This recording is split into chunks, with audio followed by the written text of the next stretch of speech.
Hey everybody. I think this is our last Saturday not meeting altogether, so that's really good.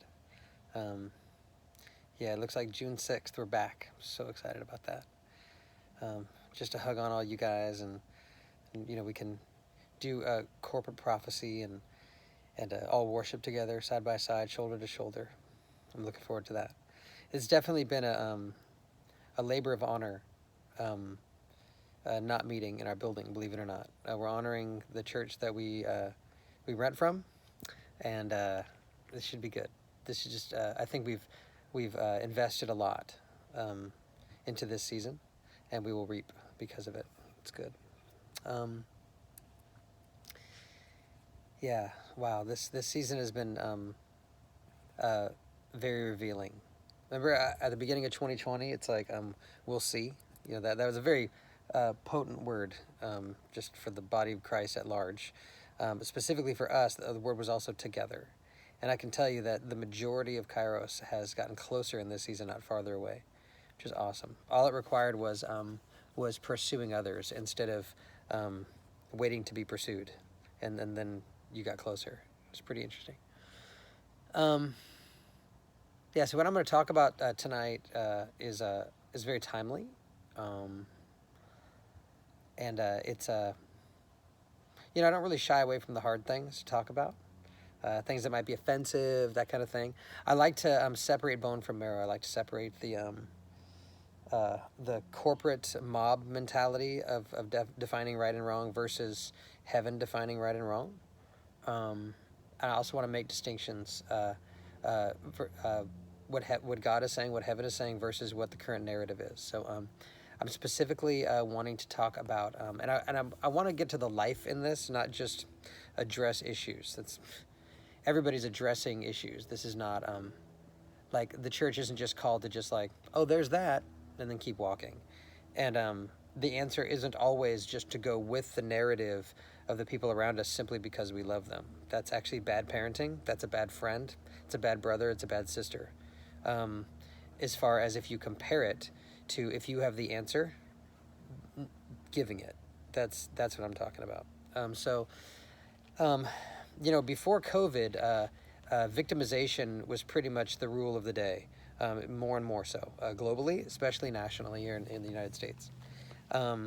Victimization unto division and unto offense, unto bitterness, and anything that will divide and hinder love. But all in the name of trying to get to what will actually bring about love and unity. And so, the enemy is very hard at work dividing us along racial lines, along just even social stigma lines. If anybody could, it's like it was up to everybody to find out what kind of victim they were, and then find other people that also saw themselves as that victim, and then begin to shame everyone else around them, that they could somehow link with creating it. And you know, and during COVID, I just want to say this, during COVID, that seemed to abate. And I think now I'm not camping out at negative. I'm just exposing something, and then I want to actually speak life. I want to speak heaven's word over this, and I really believe I have it. Um, so when COVID, when this whole thing has been going on, and now it's starting to lift, which is awesome. But man, when that thing first was showing up. All of a sudden you saw this unity. At first, everybody was complaining about how crazy people are, but you always have those people. The people that like to watch the news just so they can feel better about themselves, and the people that are worse, or that kind of thing. But I think what happened during COVID is people started unifying. They if you watch all those COVID videos, you're not thinking like, oh, there's a black person and a white person singing in a hospital. You're just seeing, oh my God, there's humanity like banding together for other humans, and that is an affront to the apparent anti-racism movement. It's like, it's a, and I'm going to get to that in a second, because there's an absolute travesty of justice, which is that people are targeted simply because of the visible. that distinctions are made, and biases are created, and then even physical violence and murder are eventually manifested through people defining others through the visible and what we can see. That's actually the root. And so, so I'll get to that in a second. So what happens is all of a sudden this COVID thing is all of a sudden starting to abate, and people are starting to get back together. It is not a coincidence that the media picked up this one story, which was happening constantly. I'm not even. This is if all you can hear is I don't think that it's a problem, then you're actually offended and already carving up your heart, because there's no way I would ever say that that murdering somebody, number one, is okay. Number two, that murdering somebody because of race is okay. And number three, that those sworn to protect and to serve us, which are the police, killing somebody in that. Number three, that any of those would be good. That's literal insanity. Of course I'm not saying it's good. But here's the problem. The narrative won't let the spirit underneath the thing that's trying to take advantage of the people that are hurt by this daily. That's what I'm trying to talk about. And it's off limits. It's illegal. It's off limits. It's very strange. But even Christian leaders I know, this topic is off limits. You're not allowed to talk about the spirit of victimization and offense. You're not allowed to talk about it. You're not allowed to touch it. All you can talk about is the wrong. You're not allowed to actually talk about a solution. So there's a lot here. So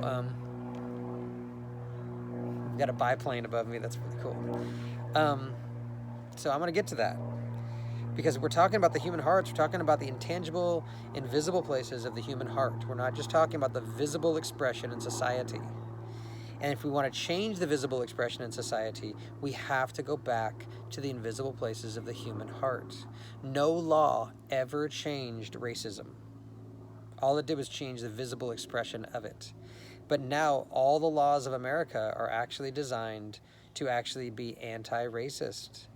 So this is it's a big deal. It's a big deal. This what we think is the solution when we're bitter is actually creating more problem.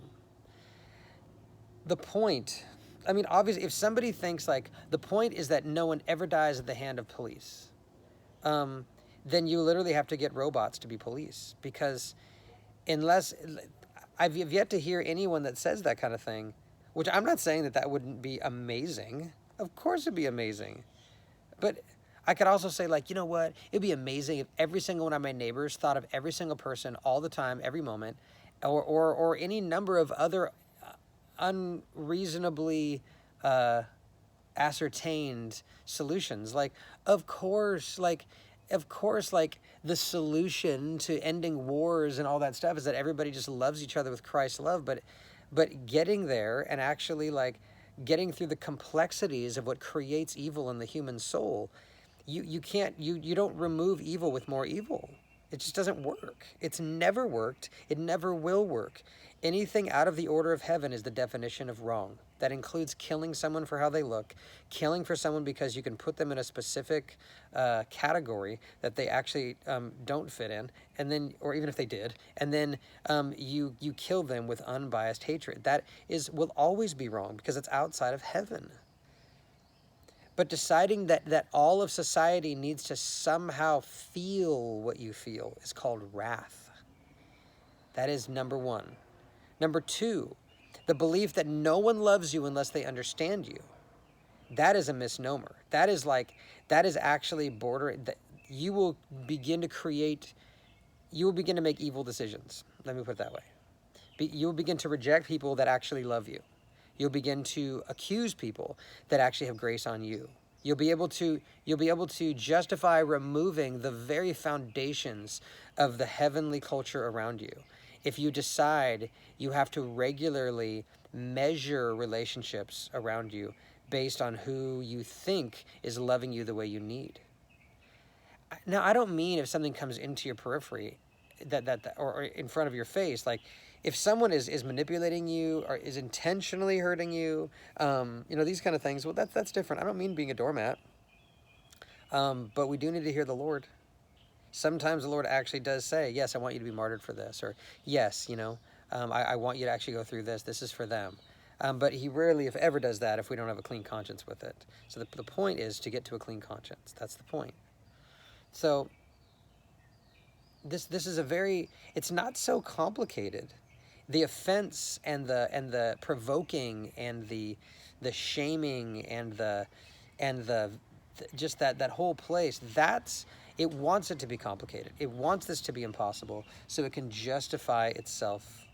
Because I can tell you right now, like, when you're offended with somebody and you're very angry, what happens is you remove your ability to actually see clearly. You remove on purpose. You purposefully become unreasonable. And so when somebody starts talking about the motivations of the heart, the defense is to oversimplify something and just make it about the visible.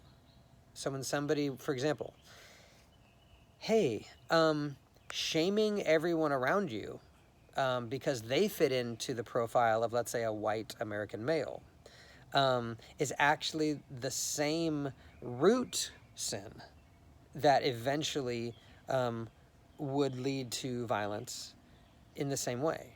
And they're like, so you're saying, and then all of a sudden there's a major defense. It's like, so you're saying that I'm dealing with the same thing as the police did that killed this man, or so like it's an oversimplification. Like, you try walking in my shoes, you don't understand. If you understood, then you would be doing this too. But that's just not true. That's like saying, Jesus, if only you were tempted the way we were tempted, then you would have sinned just like I am. But he was tempted in all things and didn't sin. And he actually said that it's possible for us. This is not so look, if we're not claiming to actually want to see heaven on earth, then we can do whatever we want. I'm actually talking to the people that actually claim that this is actually what we're doing. And if we think that we can have heaven on earth by simply addressing the visible only, we will never get it. If we're trading the invisible realm, which is what we're trying to make manifest visibly, simply by entertaining like even horrific symptoms in the visible while ignoring the invisible. I don't mean we don't address the visible, but we cannot address the visible ignoring the invisible. And that's what offense always tries to do. This is the root of, this is literally what offense is, the substance of offense. This is the recipe.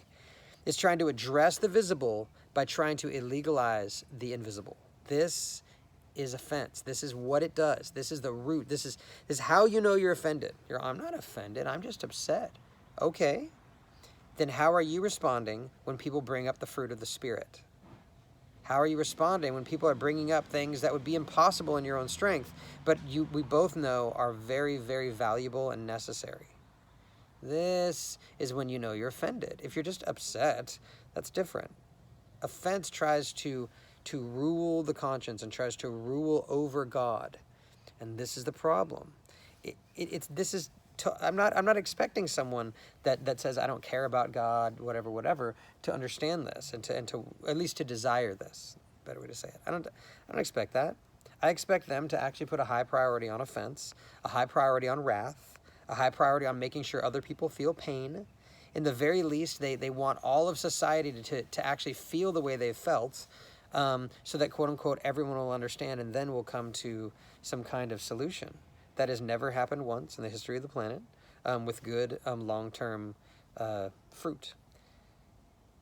I can tell you right now that if every single leader in the black community and every leader in the white community and every leader whatever, but especially in the black community and those who are on the periphery of, at least inside of the church, but also outside, can you imagine if the outcry was, we need to befriend police. We need to befriend them, not just to make sure they don't do anything wrong, but actually, like, we need to get involved. Like, relationship has to happen between the black community and police. And every single black leader was saying that. Can you imagine the healing that would be generated and born from the black community? Can you imagine? They would glue this whole society together like this. Immediately. That would be like the most amazing thing, because what we're actually talking about is shattered relationships. We're talking about the heaven ordained human relationships that have been shattered and have been profaned by making them line up with racial, economic, ethnic, social lines. This is actually anti-biblical. We are all one new creation. I'm not white, you're not black, you're not Mexican. This is just, like, sure, culturally, sure. Like, I'm not trying to erase it so I don't have to deal with it. I'm talking about actually getting to something higher, acknowledging, of course, like, I've got like Norwegian and Irish and, a little bit of Native American in me, some German. Yeah. But it would be wrong to define myself like that, just like it would be wrong to define you like that, if indeed you are a new creation in the blood. The gospel is foolish to those who are perishing. Of course, if all people have is wrath, then this is foolish. This message is a tyranny to that heart. Absolutely. But that doesn't mean we're not supposed to preach it. And so there are some things, sure, it says don't stumble people, but man, the guy who said that also stumbled many people. Paul, talking to those who refuse to humble their hearts and come to Christ. So, look, if I had a time machine, then the super simple solutions would work. I could just go back in time, and we could jail that police officer. It could be like a science fiction movie. We can go back in time and stop everybody that ever do anything wrong. I wish we could do that. That would be amazing, but that's not God's will. It's not God's will for that to happen. Instead, we actually deal with the tyranny of human hearts. We deal with the unredeemed. We deal with hatred and war and violence and murder and racism and classism and all sorts of other weird things that are birthed from a heart that refuses to identify and to lead by and to surrender to Christ. This is how this works. Racism does not work in the kingdom of God. It doesn't work. And so instead of just talking about how wrong racism is, everyone knows how wrong racism is unless they're part of the problem, which then they're not listening to you. This is so counterproductive. Of course racism is wrong. But what's the best way to cure it? What's the best way to do this? It's to befriend the people group, police namely, or white people, or whoever you think are the problem, and you actually get into close relationship instead of isolating and creating community outside of whatever like aggressive or offensive or racist or anti-biblical people group. You engage the people group. That's how you change it. This is how every culture has been changed from the inside out by Christ. You engage the culture that you want to change. You don't hide from it. Especially if they're killing us. This is biblical martyrdom. You actually let love triumph in the face of hatred. This is the only way that you can actually change things permanently, sustainably. And so this is the economics of life. And many of us, we don't get to this place because we get duped, we get hoodwinked into thinking that shame and rage and wrath and violence and hardening our heart and withholding love because love was withheld, and believing that because this horrible thing happened to one person, that I need to change my entire environment and how I deal with it. And it's just not true. Jesus is not saying, okay, in this season, harden your heart, protect your heart, withhold love, and make sure that you're a divisive force. He's not saying that. And I know church leaders who are buying into that. They don't use that language. Of course they wouldn't use that language. But they are ignoring the spirit of victimization. They are ignoring it. That to the peril of the people that we say we love. I would much rather have a third of the people I give this message to be offended with me and accuse me of in the very least, like, helping along, enabling racism. I would much rather be accused of that, wrongly, but still, like, accused of that, a third of the people. I'd rather be offended with me, and the 2/3 would actually apply this.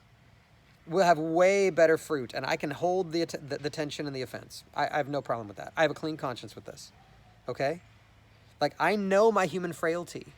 I'm not going to stand around saying, like, I don't have a racist bone in my body. You know what? Every single one of us is tempted with evil. What do we do with the temptation?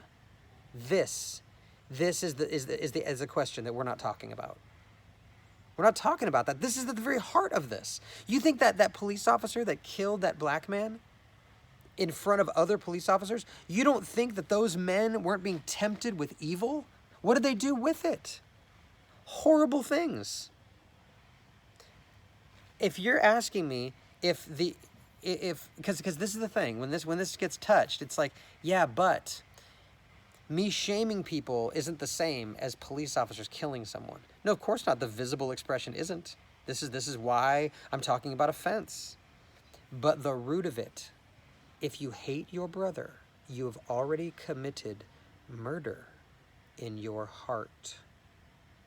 And God looks on the heart. We get so blown away when we see things in the visible. But God looks on the heart. Wow, could we be a people? The answer is yes. We will be a people that will define things by the invisible places. This is what I'm stewarding. This is my life. I now know this is my life's work, to actually have the invisible places be manifested visibly, and to not fall into the misnomer, the error into thinking that the only way to get there is to ignore the visible and instead major on the visible.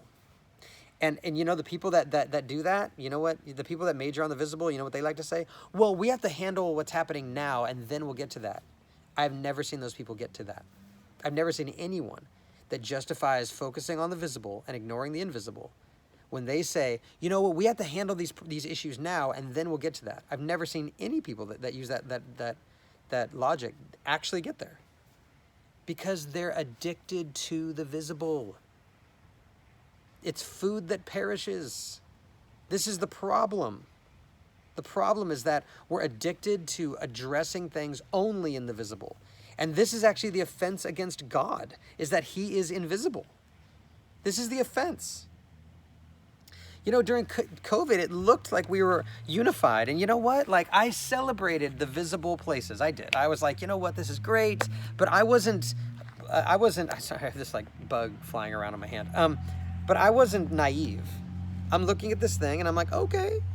I'm looking for the language that shows up from a heart that's really cultivating in the invisible realm. That's what I was looking for. And to be honest with you, I didn't see a lot of it. I saw a lot of like celebrating what things looked like, celebrating music on porches, celebrating a lot of the visible. But I didn't see a lot of, I did see some. To be honest, there's some videos during this era that just made me cry. It was just beautiful. But you guys, like, the world was unified in this process through our offense against sickness, against things we can't control, offense against an invisible God. And we were all united in our victimization. And then guess what? Now COVID is dropping. COVID is starting to go down. It is not a coincidence that within 3 days of COVID going down, all of a sudden, once again, victimization along racial lines, victimization along class lines. And you're going to see it. You're going to see all these different groups claiming victim. And you know what? Some of them have been a victim of crime. I'm not saying they have not been a victim of crime. But what victimization does is it actually vies for, there's a certain power, a certain like, it's like a taking of power in the moment, and what it does is, you know, we've talked about victimization at length. There was an older message I highly recommend, the victimization message. It was, yeah, really potent. We should probably get into that in this season. Again, we should probably revisit that. But every villainy ever committed by anyone on planet Earth, the worst tyrannies of all the way down to the most minuscule evils, as far as like in the visible expression, what you would say minimal. Every single villain has started off as a victim in their own mind. I don't mean that they were a victim of a crime. I don't mean that something bad happened to them, because we could say some of the most heroic people have had bad things happen to them. Being an actual practical victim and actually identifying through the spirit of victimization are opposites, or at the very least, they have nothing to do with each other. The first one, at the most, just shows up. It just makes apparent the temptation to identify as a victim. But being a victim of a crime does not necessitate identifying as a victim. I don't mean, and this is very important because the offended really doesn't like this kind of language because it gets to the heart. And so they have to like make a clear-cut thing. Well, you've never dealt with this, so you wouldn't know. Or you can't understand this until you go through it. You know what? And that lines up with the lie that we can never help anyone out of anything unless we've personally gone through it. If that's the case, then I guess we should just pull off all food help. We should just, you know what I mean? Like asking the rich to give to the poor. Well, that's ridiculous, because what if the rich have never been poor? Then I guess they can't help. I guess they just have to go through it. We just legalize all help unless the person specifically has gone through it. Then I guess we should just pull off all the people ending sex trafficking because they were never sex trafficked. It's out of order. It's pride rooted in offense and an anger that this person had to go through what they went through personally. It's offense against God. It's not just offense against a police officer. Because if it was only offense against that police officer, then every other police officer they wouldn't have a problem with.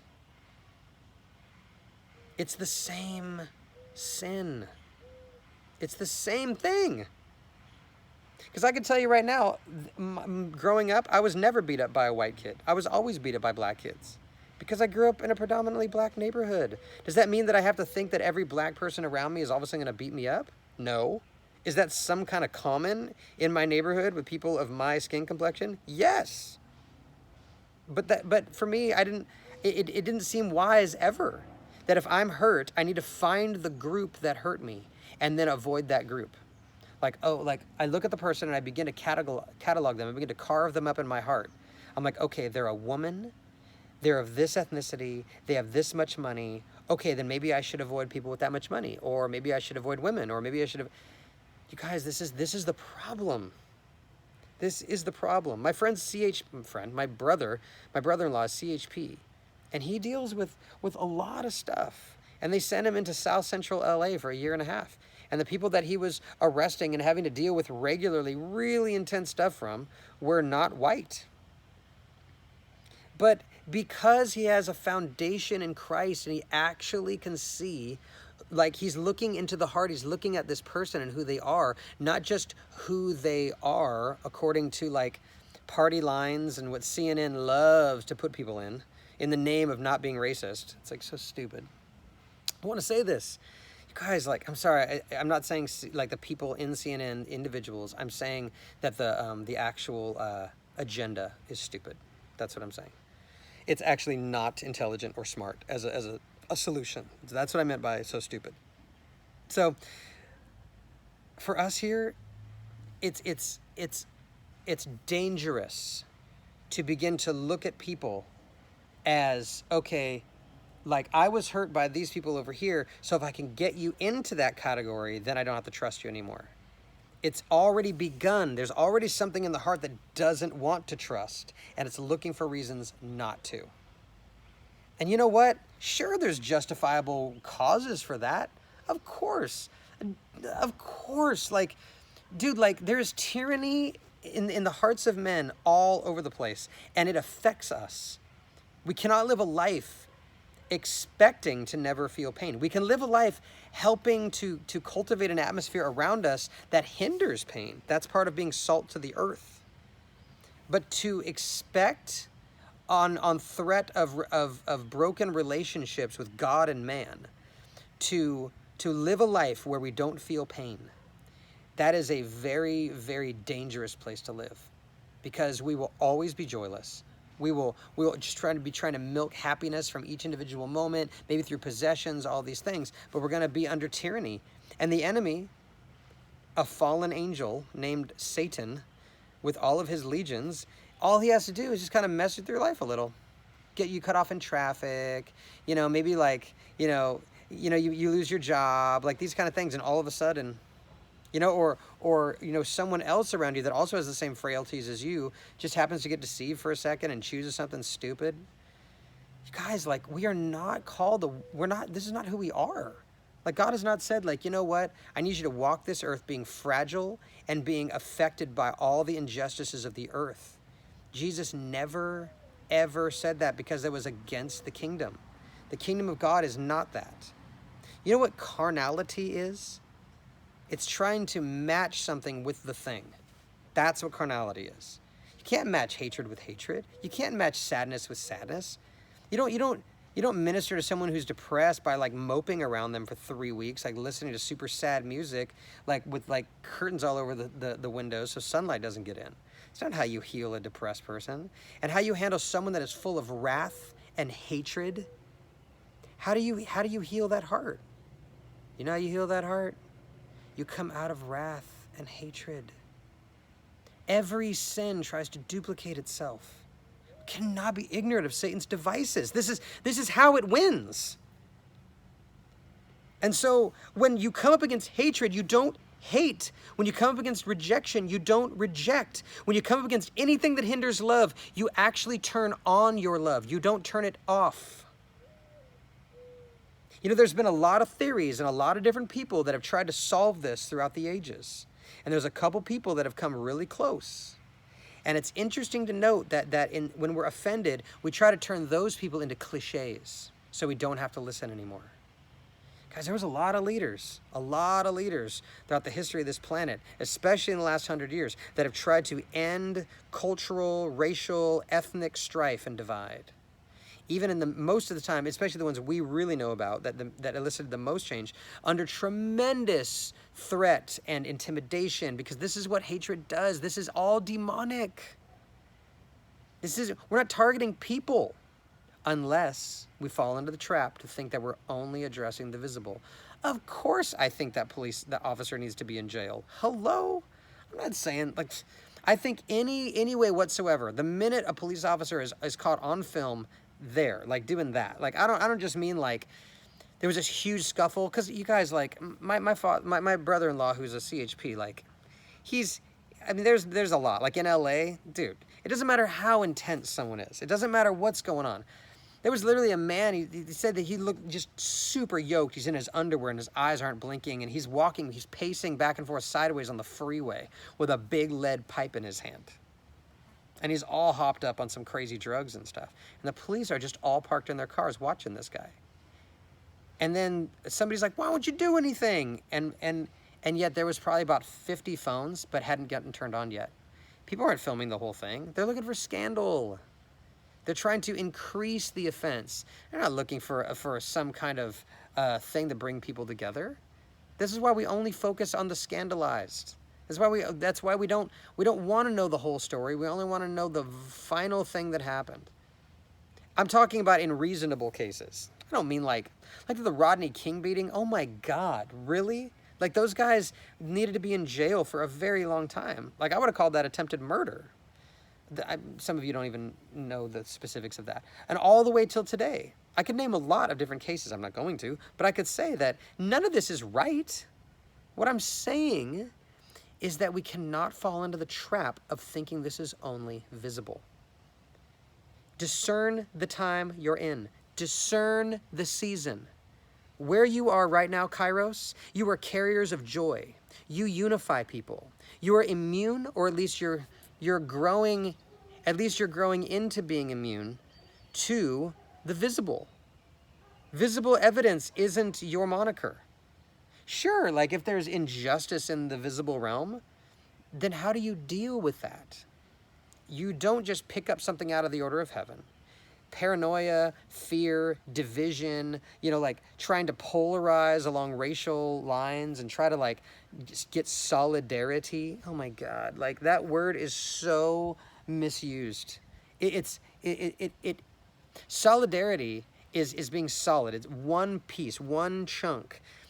Solidarity in the kingdom of God, yes. Solidarity along a racial line, it just creates the problem. It makes it even worse. The best thing they could do for racism, as far as like, there's this whole thing. We need, like, if the problem is between police and the black community, fine. If you want to identify it like that, then what is the solution? The black community needs to reach out to the police, and the police need to reach out to the black community. I can tell you right now, I know police. They regularly reach out to the black community, and they're pushed away. Because the actual solution when you're offended becomes the tyranny to you. That's the problem. The solution isn't mistrusting all police. The solution is to not fall into the same sin, which is racism.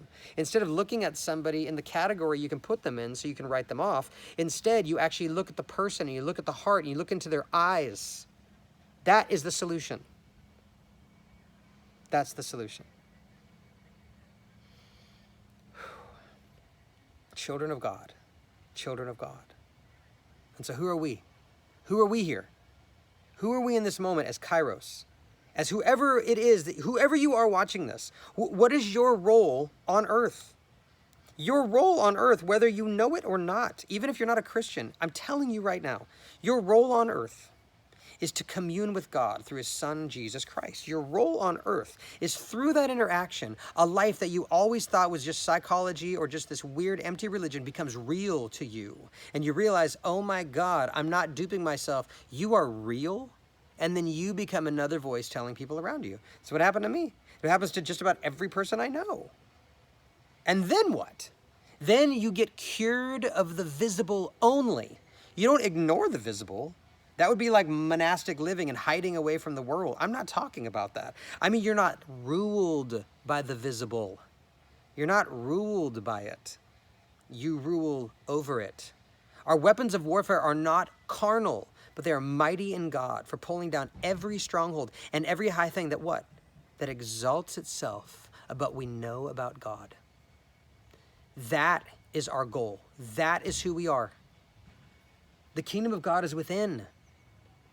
What I mean by that is you have to address what is within to address the kingdom of God.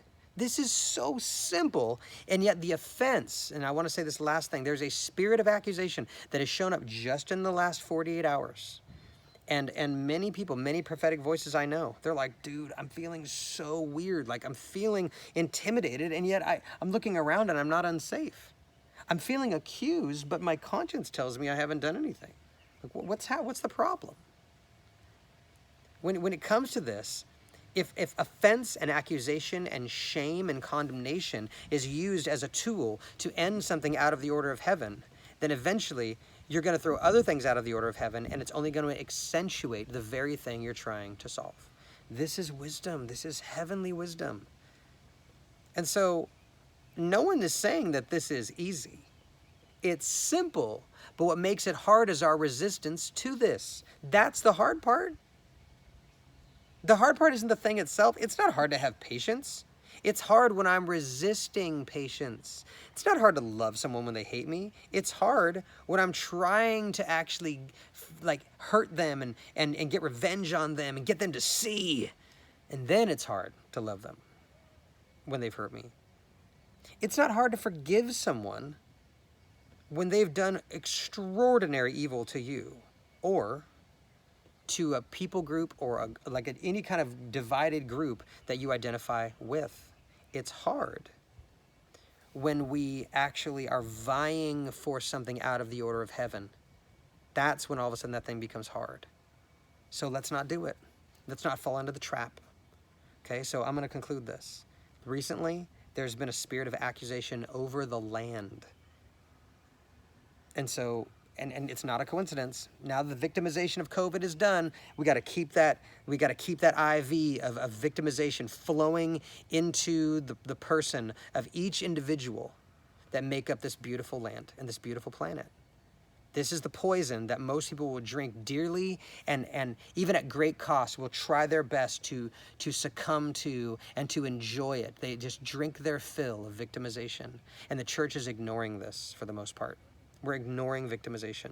We're ignoring this thing. We think the root cause of this is police violence, then we have missed the actual problem, and that means we will apply wrong medicine to it. It's just how it works. Did I say that a policeman didn't do extraordinary, heinous, evil things? I never said that. I'm talking about the root cause of that horrible thing. And offense, I'm saying this, you can hear it again. The minute you start talking about the root causes of things, offense doesn't want a solution. Offense wants recompense. That is never a solution. It's never a solution. If anyone that ever is in the name of love and in the name of unity, in the name of higher things, say they don't want peace, they want justice, then they don't understand justice. And they're actually going to poison the entire process. Seriously. Because justice is wrong things made right. And if you have to forsake peace to somehow make something wrong right, like forsake the actual notion of it, then you're already outside of the order of heaven, and you're just making wrong things more wrong.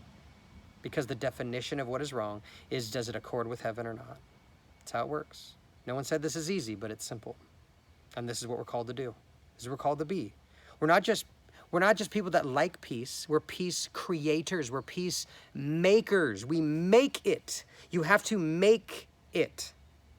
That means you have to slow down, and there's a recipe, and you have to follow it, and you have to let the person that made the recipe, God, actually help you make peace. We make it. We don't just hope it shows up. We make it. And we are not to bow down to the tyranny of evil outside or inside. And we are always building bridges. We are always being the repairers of the breach. Always. This is how this works. So may we be repairers of the breach instead of taking up the narrative of the world right now, which wants to divide more and more and more. Okay? Yeah. Fine. Acknowledge you have evil in your heart. Ensure that you can be tempted. All right?